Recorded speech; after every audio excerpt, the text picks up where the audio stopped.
What's up, everybody? Welcome to Moxie Bets, presented by Caesar Sportsbook. Hope you all had a great 4th of July and happy birthday, America. Today, we're talking fantasy football with the director of fantasy/betting for the 33rd team, Josh Larky. Josh, thank you so much for joining us. How are we doing today? Katie, I'm doing well. Thanks for having me on. I feel like we've been aware of each other in this space for quite a while. Yes. It's good to officially get some FaceTime, and I think we have a very good show for the people today. I am so excited about that. And Josh, I was trying to think about how exactly we did meet.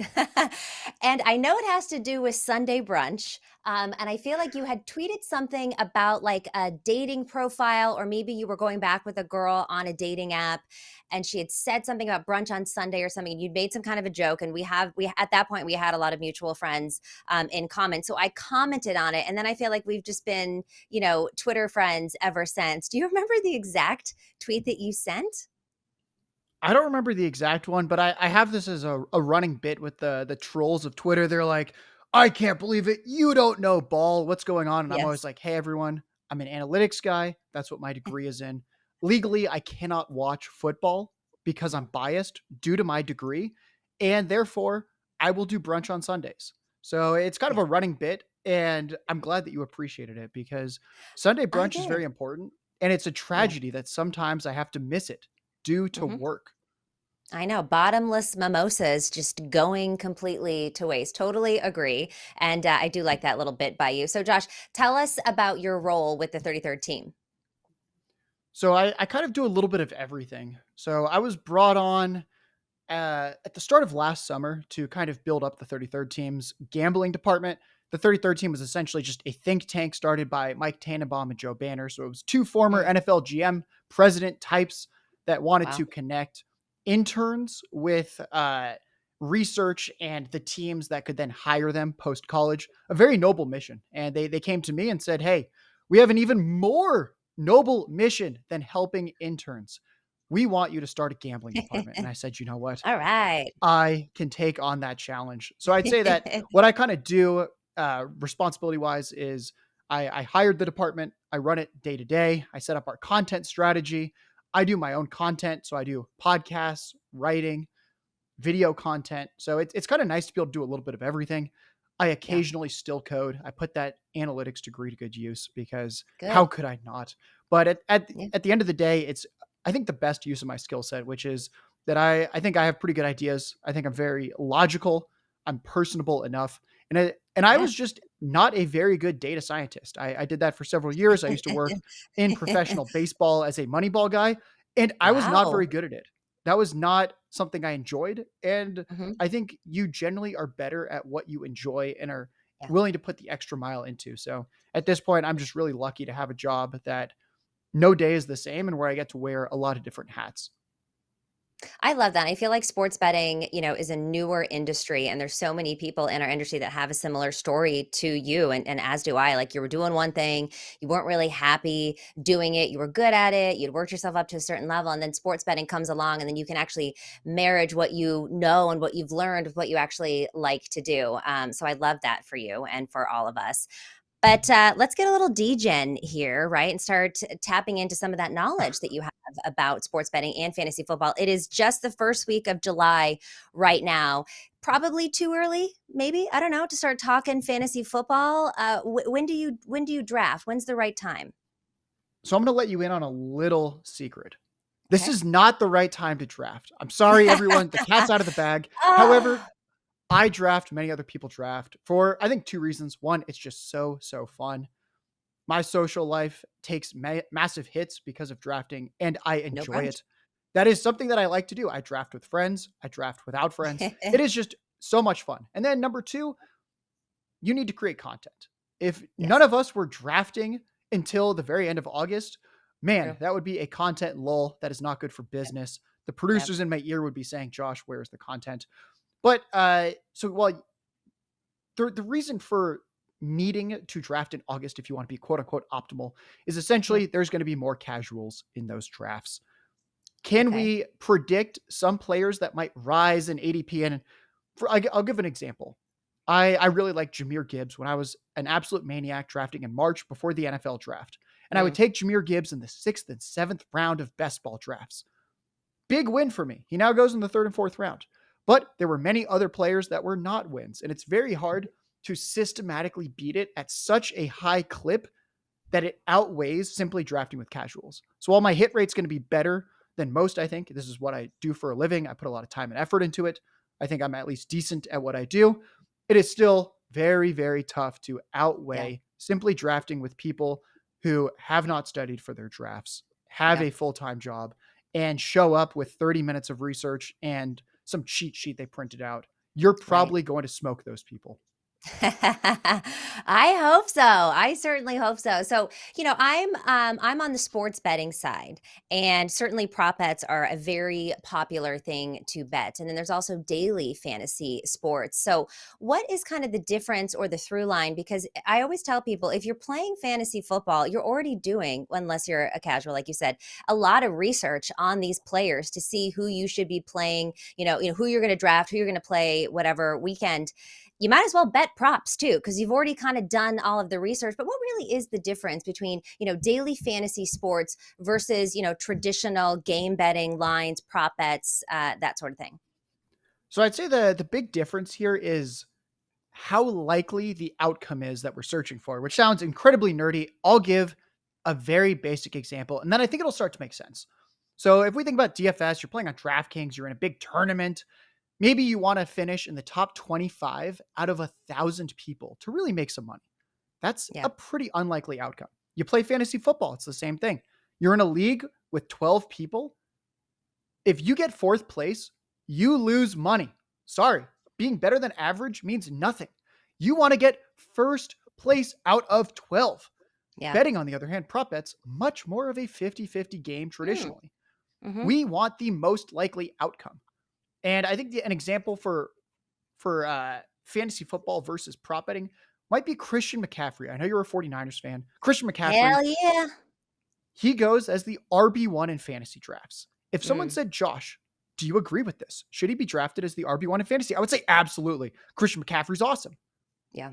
But then you might say, okay, are you willing to bet that he finishes with the most fantasy points? And you gave me Mm, 50-50 type odds. And you said, hey, do you think he's going to finish as the RB1? I would say no. Probably yeah. a 15-20% chance he actually finishes as the RB1.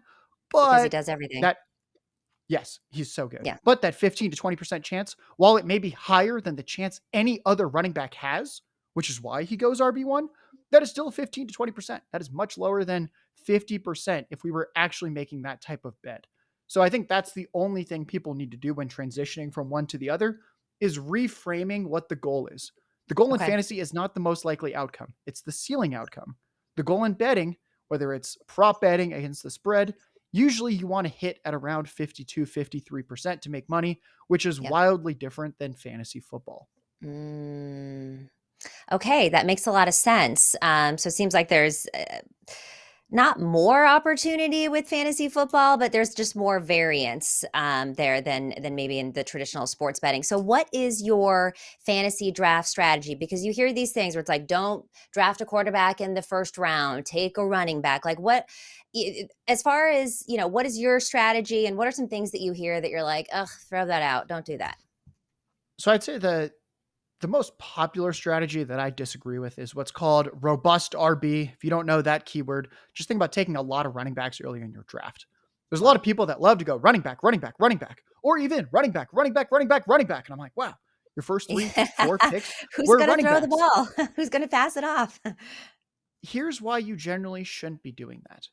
Yeah. The running backs that go later in your fantasy drafts are often one injury away from being awesome. And what do we know? Running backs often get injured. Yes. Receivers that go later in drafts are generally not one injury away from being awesome. Here's a great example: Josh Palmer, Chargers receiver from last year. Mm. Keenan Allen gets hurt. Mike Williams gets Yep. hurt. Yep. Josh Palmer had about 700 receiving yards. He wasn't really fantasy relevant.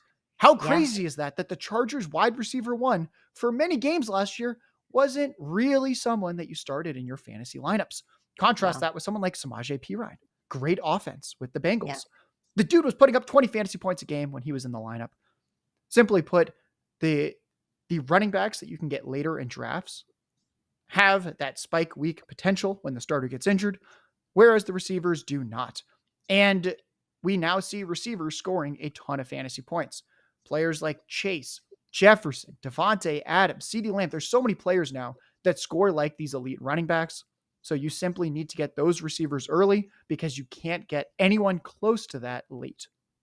Okay. And where do you draft your quarterback? That is a great question. I generally let the draft fall to me. So I would not say that I'm locked Really? You into just okay. early, middle, late. I generally put out rankings that are tiered. I'll have those out later in the summer. And essentially, my strategy is that if a quarterback's falling, grab him. If he's not falling, it's So probably you're not not. concerned that like I have to get Patrick Mahomes. No, so let's say that I don't get an elite quarterback and I end up rolling with someone that seems a little stinkier, like a Mhm. Daniel Jones. Well, Okay. if Yeah. I'm rolling Could with be Daniel stinky. Jones over Patrick Mahomes in fantasy football, I'm losing points at quarterback. Yeah. But hopefully, I have drafted some very, very good Mhm. running backs, receivers, or tight ends earlier that will score more points than many of my opponents have at that position who Mm. did take the quarterback earlier. So everything's kind Okay. of a game of give and take. It's Yeah. very rare, and you're probably drafting with buffoons if all four of your position groups are absolutely stacked. So that's what I try and tell people is like, yes, I understand it's not sexy. If your quarterback doesn't look good, it's a onesie position. You're staring at that guy week after week in your quarterback slot. But if you drafted properly, you're going to have a pretty elite running back, receiver, or tight end that many of your opponents who drafted early quarterback do not have. All right. So what about positions that you are avoiding? Is there something that I know we're letting the quarterback fall to us, but that seems more strategic. Are there some that you're just like, I have to have you, but I don't really care about it too much? Generally, tight end is kind of that one position where I really like Ah, I Travis Kelsey. love tight ends. That's my favorite position. You're not So getting a George Kittle or a Travis Kelsey. Those are my favorite props, Josh, are tight end props. So I love Kelsey. I think he's just the biggest difference maker. We're both betting people. You can look at the prop bet season long lines. Kelsey's prop bet for receiving Oh, yards is about 200 to 250 more yards than Mark Andrews, who has the second highest line. mm, Kelsey is that ultimate difference maker. But if you yeah. look in the prop betting market, George Kittle, Andrews, Hawkinson, Waller, these guys are all within about 100 receiving yards of each other. So if you Mhm. miss out on a Travis Kelsey, it's not terrible to be taking a Ah, Kittle, I a see. Waller, and I see. Andrews, but Mhm. they're not necessarily giving you that much of an advantage over some of those later round guys. So generally, my tight end strategy in your fantasy football office league is Travis Kelsey, or just wait and take two, three of them at the end of drafts. And what to look Okay. for, you want a guy who's athletic and on a good offense. That's about as good as we can do. You're hoping that he's fast and gets receiving yards and that he's on a Yeah, good offense and scores touchdowns. right.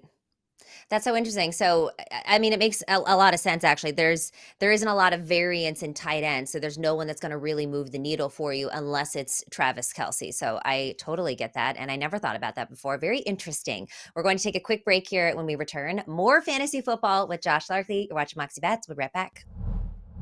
Why should you bet with Caesars Sportsbook? Two words: Caesars Rewards. Every bet brings you closer to the type of benefits only Caesars can offer: hotel stays, VIP experiences, sports and concert tickets, and more. It's not just an app, it's an empire.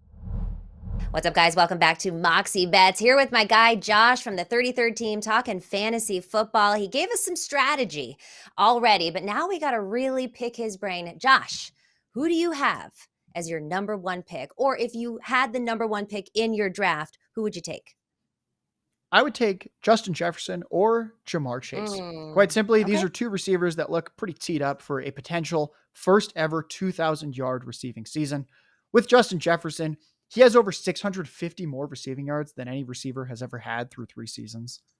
That's a pretty wild stat. It's kind of hard to find It's, anyone that separated themselves yeah. that much in their career. He just came off an 1,800-yard season. And I know some people are like, oh my God, Jordan Addison is so good. He's going to steal all the Okay. targets. And I, I am thinking, well, I don't think he's going to take the targets, but you got to think, Josh, right? And obviously you're the Mhm. analytics guy. but defenses are going to be double teaming Jefferson, right? They're going to have all they could over focus on him, and then you got this shifty runner in Addison that I don't think he's going to necessarily get looked at before Jefferson, but Jefferson might be locked up, so I feel like he might cut into it a little bit. You look at his prop line, like you said, 1,800 yards last season. His prop line has fell down to just like 1375 or something. So yeah, tell me why I'm wrong. So I actually don't think you're wrong. I love Jordan Okay. Addison. I think he's probably going to see a lot of soft matchups with Yeah. Justin Jefferson getting double teamed. However, this isn't prop betting. We are playing fantasy football with the number one Right. pick, and we Yes. don't necessarily need that most likely outcome. There's a Okay. good chance that Jordan Addison's very good, and defenses say, well, we can't really double Justin Jefferson anymore. When Well, mid 30s Adam Thielen is limping around there, it is much easier to double team Justin Jefferson. When first round mm, pick Jordan Addison is out there on the outside, yes. when you have TJ Hawkinson, who's a major Mhm. target in the middle, obviously there's a good likely outcome that both of those guys take too many targets from Jefferson. And Jefferson has a great season, but it is not good enough to be the number one pick worthy. But I think it's Okay. quite possible that Jefferson's floor is quite high and you're not Yeah. annoyed that you took him one. And there's a chance that with Addison and Hawkinson there and a competent quarterback in Cousins, that they simply cannot lock up Jefferson with double teams. And then Yeah. the other guy I like is Jamar Chase. Jamar Chase actually had the most targets How do per you not game. like Jamar Chase? Yeah. I mean, Yeah, kid's a stud. Yeah. you're telling me that I can get the guy who had the most targets per game last year, Yep. who's extremely fast, who plays with Yep. Joe Burrow. Yep. I am most likely going to be in on that player. Just like Jefferson, the floor is going to be super high and the ceiling is going to be pretty astronomical. So I think rotating between those two is probably the best way to use that first or second Okay. overall pick is you take one of those two. If one of them goes at pick Mhm. one and you have the second pick, simply take the other guy. Okay, go on receiver. Again, back to what we talked about earlier. A lot of people say take a running back for your first pick, but we are going receiver here. And yeah, can't go wrong with either of those two guys. But what about any sleepers? Because I do feel like, sometimes fantasy leagues are won from the sleepers. Because like you said, these big flashy guys can get injured, and then you got to have a robust roster there. So what surprises are maybe in your top 10? I think the biggest surprise in my top 10 would be CeeDee Lamb. CeeDee Lamb Mm, was very good last year, but a lot of people go, "Oh, it's CeeDee Lamb." It just doesn't feel like someone that you should be taking in the first round. This is a receiver who's had his notable issues. He's dropped some passes. He's disappeared at times for certain games. But at the end of the day, his growth from year 2 to year 3 was absolutely ridiculous. His target share last year, only 6 receivers had a higher target share than CeeDee Lamb. And some people might say, "Oh, I don't care about target share. I just want raw volume." Well, good thing for you. The Cowboys are a very, very fast paced offense. Dak Prescott's quite good at quarterback. So if you get a large share of the pie in a great offense, which has been the number one and number four scoring offense over the past 2 years, so you're telling me that I'm going to get nearly 1/3 of that offense's passing production? That's pretty exciting. All the peripherals, the advanced analytics are there. And if you just want counting stats, I mean, the guy had 107 receptions, yeah. 1,359 yards, and 9 touchdowns last year. Mm, And we had our own Mike Martz, former NFL head coach, did some analysis for us on the film. And he pointed out just how many of Dak Prescott's interceptions last year were due to receiver issues or simply just being very mm. unlucky. Not saying that every Dak Prescott decision was great, but all else equal, this was someone who suffered from some receiver play and some receiver Uh-huh. mistakes. There's probably Uh-huh. going to be some more sustained drives. And just like with the Jordan Addison, Justin Jefferson conversation, I like that Brandon Cooks is there. Brandon Cooks is pretty Yeah. good, and he's definitely not as good as Lamb. So he'll take some defensive attention away from him, but we'll Mhm. still have Lamb as the clear cut number one. So I don't think it should be crazy if you're in the end of your first round and you take CeeDee Lamb. I would say, hey, you know Yeah. what? That for where you're at, that's a great pick. Okay.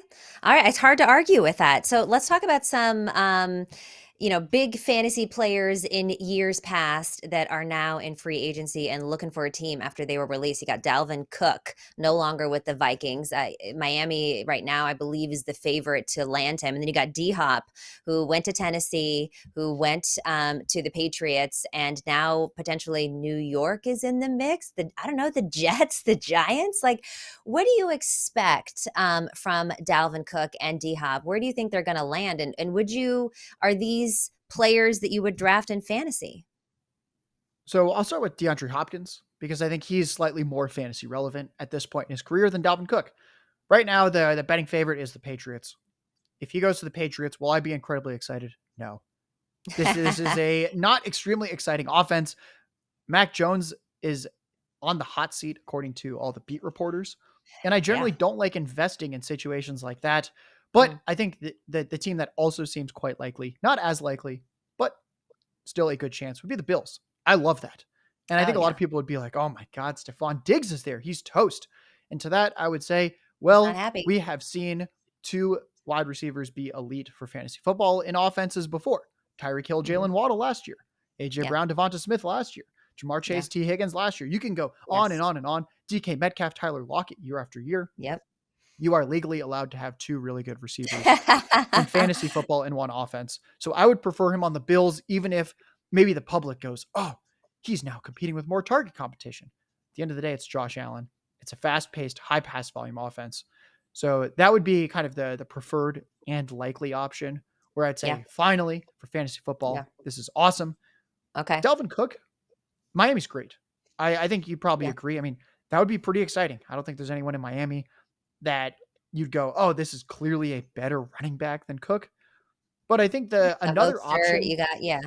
Well, and I think, McDaniels runs a very similar offense to Shanahan, where they've got a lot of running backs in the mix. Mhm. So I don't know if in those type of offenses there is a star number one running back, but you do know that all of them are going to get work. So to your earlier point, when you talked about not having robust running backs, I do think pulling from an offense like a Shanahan or a McDaniels, you know that all of those backs are going to get some work. There's not just going to be one workhorse that's taking the Mhm. entire load. So maybe those are good people to draft. Yeah, Dalvin Cook goes pretty late as well. It's the kind of player where, let's say he goes there and he's a rotational back in the zone running scheme, which is kind of what he's played with at times in Minnesota. It's what the Shanahan disciples often run. I'd say that's pretty good. We saw Mostert and Jeff Wilson be fantasy relevant last year without being absolute workhorses. And I think Dalvin Cook could still do that. We saw the long speed was still there. He had so many big breakaway touchdown runs. So that's a great spot. The other under the radar spot that is less likely in the betting markets, but I would love to see would be Dallas. Tony Pollard's never reached 200 carries in a season. He's pretty small. Yeah. Ronald Jones is mistake prone. He fumbles, he can't catch passes. He hasn't really played much in 2 years. I think his days are kind of done for fantasy football. Sixth round pick Deuce Vaughn's 170 pounds. No, thank you. That is not the player that is ever in the mix for goal line attempts. And then undrafted rookie Malik Davis was a great story last year. He got on the field, but he's actually smaller than Pollard. Yeah. They still need the big, bruising, good running back that can take a lot of touches. And I think that can be Dalvin Cook. So I think he would be a very, very savvy pick if he were to go to Dallas. hmm yeah, I would agree with you on that one. So Josh, I gotta ask you about the 49ers. I gotta get some intel from you in the analytics side about the Niners. Who do you think is the most valuable? I mean, we look at this offense. You got a George Kittle, Christian McCaffrey, Debo Samuel. What's a 49er that would be important for you to draft? And are you kind of waiting to see what the quarterback situation is in San Francisco before you maybe invest in some of these 49ers players? So I think regardless of who the quarterback is, you're going to want Christian McCaffrey. There's a reason he goes first round, but that's boring. Hell We yeah. want to know about, all right, now that we've got rid of the first rounder, obvious, come on, Josh, stop recommending the guy that goes at like pick 2, pick 3. Okay, well, if we're looking at Kittle, Debo, Ayuk, I would lean Kittle or Ayuk. They go several rounds later than Debo, and I think that there's similar upside for those two. Yeah. Kittle, I think, could easily finish as the tight end 2 in fantasy behind Travis Kelsey. And then with Ayuk, Especially with did Purdy. Brandon did Yeah. Brandon Ayuk have the quietest 1,000 receiving yard season Ever. Yeah. Well, because Christian McCaffrey came and then it was like nothing else mattered, in the media. Yeah, so I would agree with you. His first 1,000-yard season, I believe, totally quiet. Yeah, I like Brandon Ayuk. He goes a lot later than Debo. Yeah. His style makes him less likely to get injured. And I don't think it would be crazy if Purdy is the starter and Brandon Ayuk finishes with 1,200 receiving yards. And you go, wow, did I just get this guy in round 7 that performs like a Mhm. round 2, round 3 receiver, which is where Debo goes? That is why I would lean Ayuk. Debo ultimately has had one very good fantasy season out of his 4 years, and that one Wow. season had historic efficiency. Here's a good way to explain why I don't draft a lot of Debo Samuel, even though I like the Niners Okay. offense, and why I'll Yeah. lean some more Kittle and especially some Uh-huh. more Ayuk. Debo had Okay. 8 rushing touchdowns on 59 carries 2 years ago. Oh. And you Mhm. might say, well, okay, put that in context 59 Mhm. carries, 8 rushing touchdowns. Travis Etienne had nearly 5 times as many touches as Debo's carries last year. Travis Etienne had Wow. 5 total touchdowns on a very good Jaguars offense. Debo Yeah. had 8 rushing touchdowns on 59 carries. This is simply something that will never happen again. We've Yeah. never really seen it in NFL history. I don't think we'll ever see it again. Uh, I don't know what we're doing with Debo Samuel. We're chasing this one season where everything had to come together. He had several broken Yeah. play 80-yard touchdowns receiving. He had Right. the crazy rushing touchdowns. Do I think Debo Yeah. Samuel is amazing in real life? Yes. Am I Yes. also not Yeah. allowed to draft him because it's a bad pick in the second, third round? Yes, that is Yeah. also Yeah. true. Yeah, you could be a good player, but the value isn't necessarily there for what you need, and that makes a ton of sense. Now, Josh, you're pretty high on Kenny Pickett. When we look at your tweets, why are you betting on Pickett this season? Well, I'll start off with why I don't like Pickett because I think that's important. Why have I generally You not don't liked like Pickett? Pickett. Well, I don't like his profile, but I'll explain why I'm Okay. still going to bet on him because everyone has a Okay. price. Kenny Pickett Okay. had no more than 13 passing touchdowns through his first 4 college seasons. Mhm. The only reason that he really broke out in year 5 is he had one of the highest time to throws in the entire college football system. Yet he was barely pressured. So if you're telling me the guy was holding the ball and not getting pressured, he had all the time in the world against bad college defenses to carve them up in year 5. That is not very exciting. But what do we have now as his situation and why, even if I think he's an inferior talent, I'm willing to bet on him? Well, the O line was a bottom 10 unit last year. It should be Yeah. average to above average this year. They drafted Broderick Jones in the first round. They signed Isaac Sayamalu, who was the longtime guard of the Eagles. This is a much better unit. The skill players are really good. I like Deontay Johnson, George Pickens, Pat Freiermuth. That's an above average Yeah. trio. Najee Harris, Jalen Warren in the backfield will keep defenses honest. The coaching staff is as solid as they come. And his prop on FanDuel for season long is 3,150 yards passing. That is just so low. That's under 200 yards per game if he plays 16 games. He plays 15 games. That's 210 yards per game. I mean, what are we? Come on, guys. First What round are we pick, doing? job security.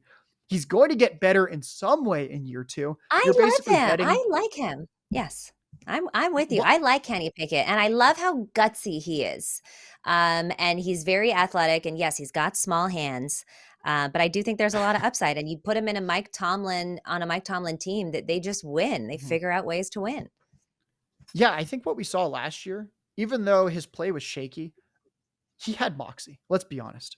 It's the name of the show. And I think that what you saw from Pickett is you go, wow, this guy has swagger. He has confidence. And that's really what you want to see as he progresses into year 2. Players like Darnold, who have really struggled in the NFL, they really lacked that confidence. Confidence is so important as a quarterback, willing to throw the ball into tight windows. And I think Kenny Pickett has that. The situation's actually quite good this year. So can he do the least to get over that passing yards prop? Yes. Is he a nice late round pick in fantasy football if you want a stable quarterback too? Also, yes. I'm all for this one. And Josh, thank you so much for joining the show today. We really appreciated all the fantasy insight that you have provided. You can find him on Twitter at JLarkyTweets, and make sure you get read up and follow the 33rd team if you want to win your fantasy league. Do not be a casual. Follow these guys. This has been Moxie Bets presented by Caesar Sportsbook. Thanks for joining us, and we'll see you next time.